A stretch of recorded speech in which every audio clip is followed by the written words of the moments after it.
Haleluya, puji Tuhan. Salam damai sejahtera di dalam cinta kasih daripada Bapa kita Tuhan Yesus Kristus. Dan selamat pagi. Kita berterima kasih pada pagi yang indah ini. Kalau Tuhan pasti memberikan nafas, memberikan kita sehat, diberikan panjang umur satu hari ini. Ini berkat Tuhan dan kepercayaan Tuhan. Kepercayaan yang Tuhan berikan dalam hidup kita, jaga kepercayaan itu, yaitu kita menjaga hubungan karib dengan Tuhan. Hiduplah di dalam firman Tuhan dan selalu mengucap syukur kepada Tuhan. Komitmen dengan Tuhan, biar hari ini senantiasa hidup kita hari-hari makin serupa dan Kristus, makin disucikan, makin dikuduskan sesuai dengan apa yang menjadi maunya Tuhan. Biar apapun kegiatan kita, selalu berharaplah kepada Tuhan, berpeganglah kepada firman Allah, jadilah pelaku firman Tuhan, sehingga kita lolos dari dunia ini, kita masuk di dalam rencana Tuhan yang sempurna. Amin.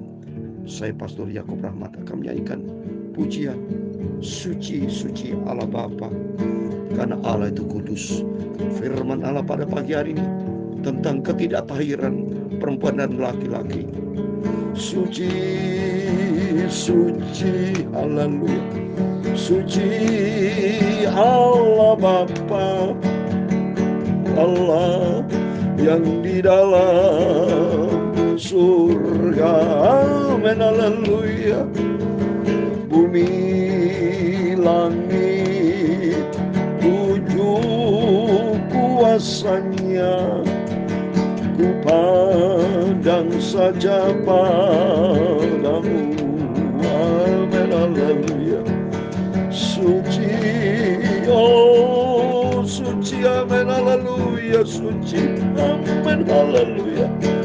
Suci, suci, haleluya. Suci Bapa, mari Tuhan kuduskanlah hidupku, amin, haleluya.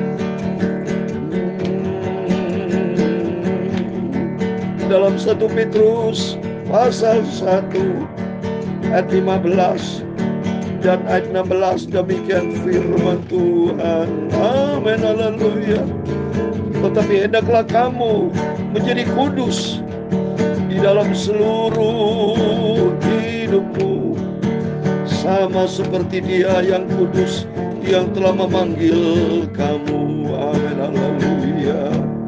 Sebab ada tertulis, kuduslah kamu, sebab aku kudus, haleluya. Suci, suci, suci, amin, haleluya. Mari Tuhan sucikanku, haleluya. Ya Tuhan, punya mula kebesaran dan kejayaan, kehormatan, kemasyuran dan keagungan, amin, haleluya. Dia segala-galanya yang ada di langit dan di bumi, ya Tuhan. Punya mula kerajaan dan Kau yang tertinggi itu melebihi segala-galanya sebagai kepala. Sebab kekayaan dan kemuliaan berasal daripada-Mu, amin. Dan Engkau-lah yang berkuasa atas segala-galanya, amin, haleluya. Dalam tangan-Mu lah kekuatan dan kejayaan, amin, haleluya. Dalam tangan-Mu lah kuasa membesarkan dan mengukuhkan segala-galanya. Sekarang ya Allah kami bersyukur kepada-Mu, amin, haleluya. Dan memuji nama-Mu yang agung itu, haleluya. Suci, suci, haleluya. Suci, amin, haleluya. Kudus, kudus, kudus, amin, haleluya. Mari Tuhan sucikanku. Kuduskanlah mulutku Bapa, kuduskanlah hatiku dan pikiranku Bapa. Pagi ini kami mau baca firman-Mu yang maha kudus Bapa. Mari Tuhan sucikan. Ampunilah Bapa semua dosa salahku Bapa. Amin. Kudus, kudus, kudus. Amin. Haleluya. Mari Roh Kudus kuduskan hidupku. Terima kasih. Jadi kerinduan kami Bapa supaya firman-Mu, supaya kami hidup di dalam kekudusan. Kami menjaga hati kami supaya penuh dengan firman Tuhan, dan kulakukan semua perintah-perintah-Mu Bapa. Berfirman Bapa, kusiapkan hatiku untuk baca firman Tuhan pada pagi ini. Dalam nama Tuhan Yesus kami sudah berdoa mengucap syukur. Amin. Terpujilah Bapa kita Tuhan Yesus Kristus yang masih memelihara hidup kita. Anugerah Tuhan, manusia hidup seperti uap di dalam Yakobus pasal 4 ayat 14. Tapi hidup adalah sebuah anugerah. Efesus 2 ayat 8 dan 9, bahwa kita sudah dipilih karena anugerah kasih karunia Tuhan. Di ayat 10 dikatakan kita ini buatan Allah. Tuhan mau supaya kita hidup di dalamnya. Hiduplah di dalam firman Tuhan. Maka firman Tuhan katakan tadi 1 Petrus pasal 1 ayat 15 dan 16. Tetapi hendaklah kamu menjadi kudus di dalam seluruh hidupmu. Mari komitmen kita, menjadi kerinduan kita, supaya kita hidup kudus di hadapan Tuhan. Minta pimpinan Roh Kudus, biar Roh Kudus berkuasa dalam hidup kita. Dan kita ada kerinduan, ya, we have desire, ada kerinduan kita untuk to be holy, hidup di dalam kekudusan Tuhan, ya. Sama seperti Dia yang kudus yang telah memanggil kamu, Tuhan sudah panggil, dipilih kita menjadi anak-anak terang Tuhan di dalam kekudusan Tuhan. Sebab di ayat 16 dikatakan, sebab ada tertulis, kuduslah kamu, sebab aku kudus. Amin. Takut kita kepada Tuhan. Tuhan itu maha kudus, maha agung, maha sempurna. Dan kita minta sama Tuhan, Roh Kudus, kuasailah hidupku untuk memampukan aku, memampukan kita semua untuk hidup menjadi pelaku firman Tuhan. Amin. Mari kita kembali kepada firman Tuhan. Kita mau baca Imamat pasal ke-15 tentang ketidaktahiran pada laki-laki dan perempuan. Karena jelas kita manusia berdosa, tidak ada kekudusan dalam diri kita, penuh kenajisan. Mari kita baca, ya, yang berkaitan dengan dosa najis di hadapan Tuhan seperti ini. Mari, ya, kita baca Imamat 15 ayat 1 sampai 33. Demikian firman Tuhan. Tuhan berfirman kepada Musa dan Harun, berbicara kepada semua orang Israel dan katakan kepada mereka, apabila aurat seorang laki-laki mengeluarkan lelehan, maka najislah ia karena lelehan itu. Wow, ini jaga kudusannya, pria-pria, bapak-bapak semua itu, ya, saya tidak mau terangkan, tapi saya yakin bapak itu mengerti maksud di sini, ya, supaya kita jaga kudusan. Saya menerangkan supaya jangan sampai saya salah bicara, tapi lebih bagus saya katakan firman Tuhan, ya, Bapak Ibu paham itu sendiri, ya. Jelas di sini ayat ketiga dikatakan, beginilah kenajisannya berhubung dengan lelehan itu, bila auratnya membiarkan lelehan itu mengalir, atau bila auratnya menahannya sehingga tidak mengeluarkan lelehan, maka itulah kenajisannya. Bapak itu paham, ya, di sini apa yang dimaksud dengan lelehan itu, ya. Itu sampai saat ini berlaku, saudara, ya. Karena itu dosa di hadapan Tuhan, tidak boleh melakukan seperti ini, ya. Setiap tempat tidur yang ditidur orang yang mengeluarkan lelehan itu menjadi najis, dan setiap barang yang didudukinya menjadi najis, karena ini perbuatan daging, perbuatan nafsu, dosa, ya, ketidakpuasan manusia, saya melakukan perbuatan-perbuatan yang tidak berkenan kepada Tuhan, ya. Mari hiduplah kita di dalam kekudusan, dan firman Allah tadi katakan, hiduplah kudus dalam seluruh aspek hidup kita, karena Allah itu memanggil kita kudus supaya kita masuk dalam kerajaan surga. Ya, lebih bagus kita kendalikan diri, Bapak Ibu, ya, khususnya pria-pria, baik ibu-ibu, semua kendalikan diri. Jangan sampai kita berdosa kepada Tuhan. Ayat yang ke-6, siapa yang duduk di atas barang yang telah diduduki oleh orang yang demikian haruslah mencuci pakaiannya, membasuh tubuhnya dengan air, dan ia menjadi najis sampai matahari terbang. Jadi baiklah kita bertobat, ya, mencuci pakaian kita, hidup dalam pertobatan supaya jangan sampai matahari terbenam kita tetap najis, jangan sampai. tapi kita mau hidup di dalam kekudusan. Cepat bertobat, ini maksudnya di sini. Cepat bertobat, jangan tunggu-tunggu waktu lagi. Hiduplah di dalam firman Tuhan ya. Siapa yang kena kepada tubuhnya, orang demikian harus mencuci pakaiannya, membasuh tubuhnya dengan air, dan ia menjadi najis sampai terbenam. Apabila orang demikian meludahi orang tahir, haruslah untuk mencuci pakaiannya, membasuh tubuhnya dengan air, dan ia menjadi najis sampai matahari terbenam. Dan setiap pelana yang diduduki orang demikian menjadi najis. Setiap orang kena pada suatu bekas tempat orang yang tadi menjadi najis sampai matahari terbenam. Siapa yang mengangkatnya haruslah mencuci pakaiannya, membasuh tubuhnya dengan air, dan ia menjadi najis sampai matahari terbenam.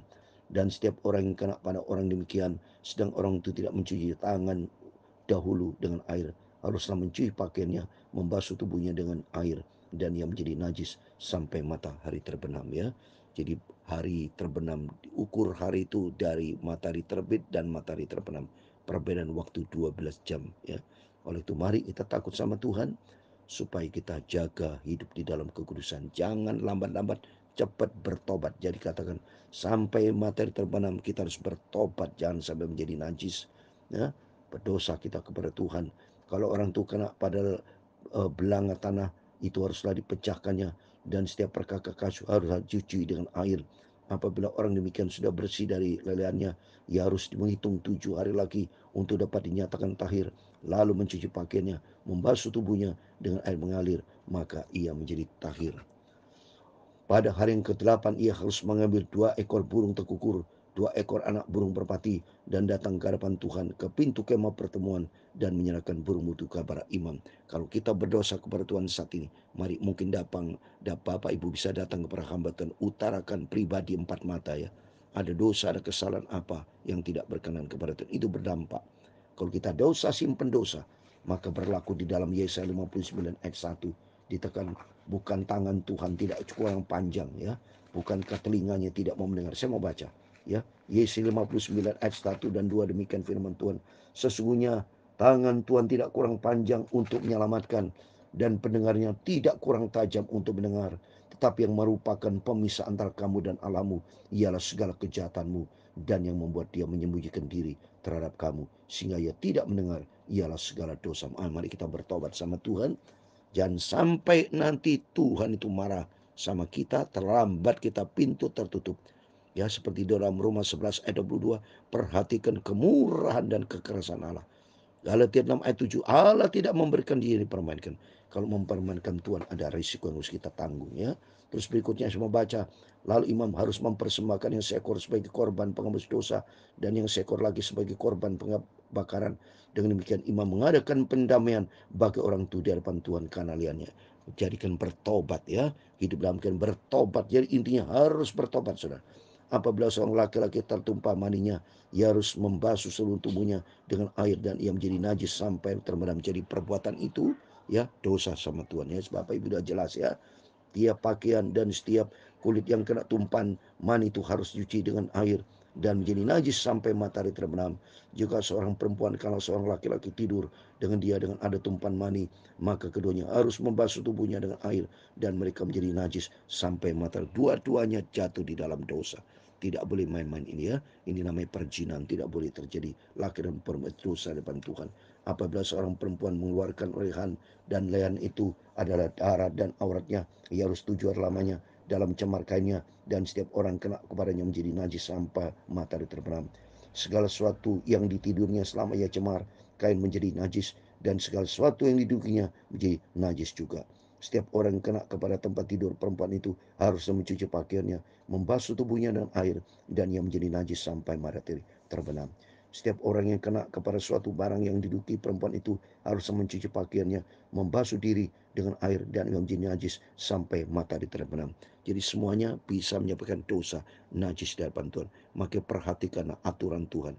Hati-hati ya, bapak-bapak, laki-laki dan perempuan ibu, supaya jaga kekudusan. Jangan sampai kita menyimpang dari firman Tuhan ya.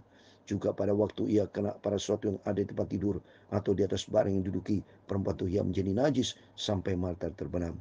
Jikalau seorang laki-laki tidur dengan perempuan itu dan dia kena cemar kan perempuan itu, maka ia menjadi najis selama 7 hari, dan setiap tempat tidur dirinya menjadi najis juga.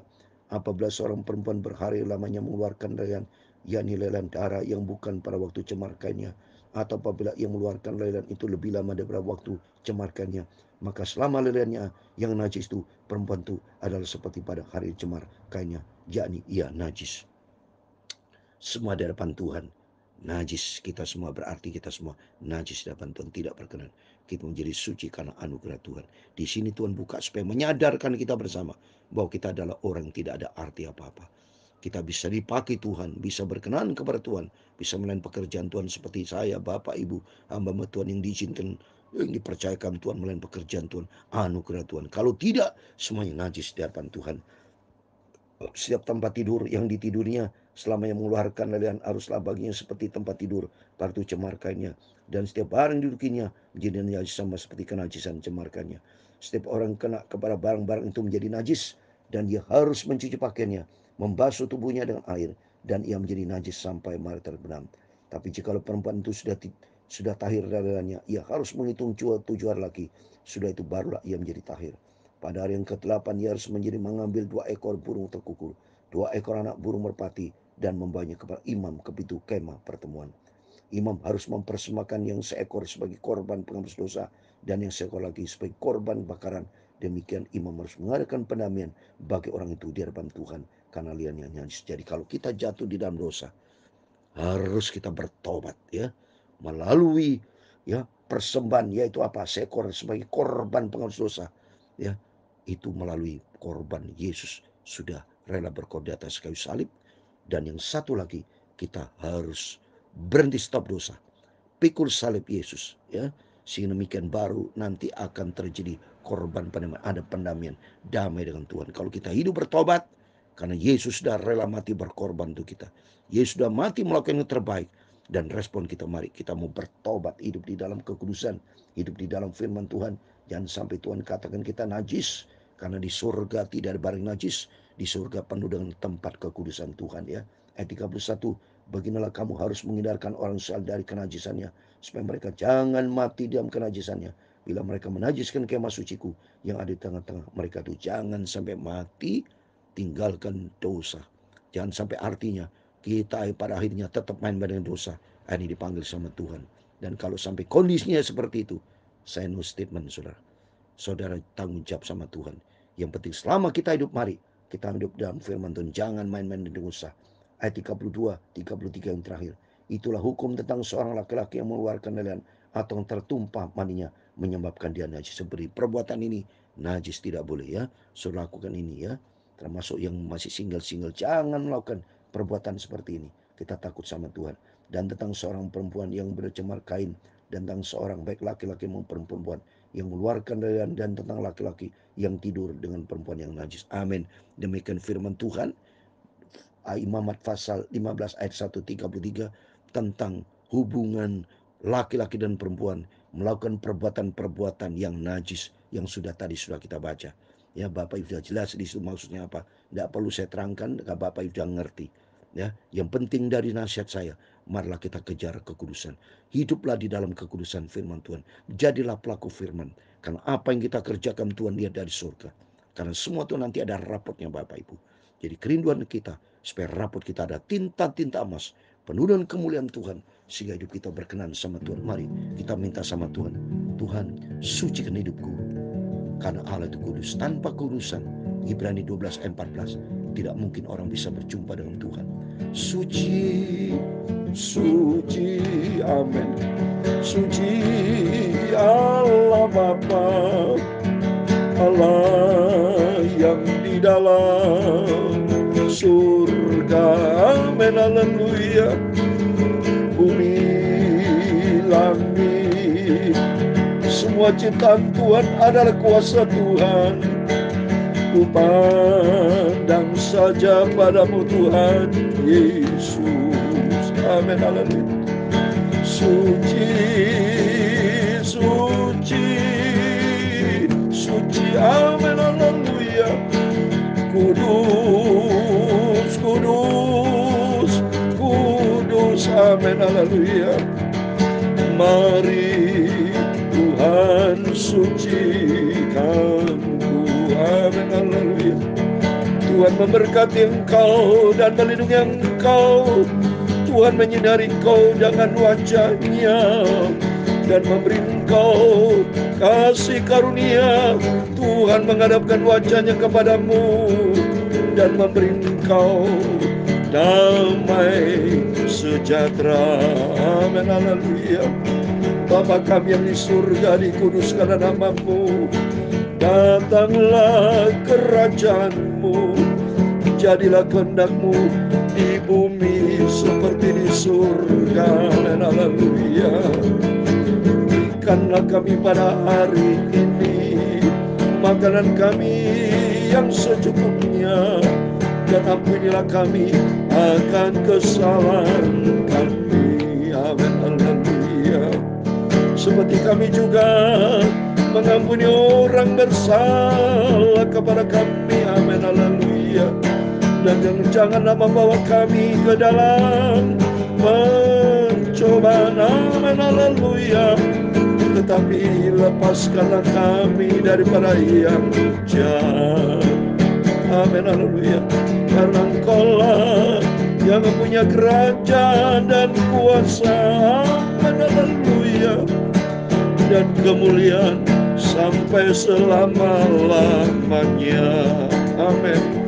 Terpujilah nama Bapa kita Tuhan Yesus Kristus. Selamat pagi, selamat beraktivitas.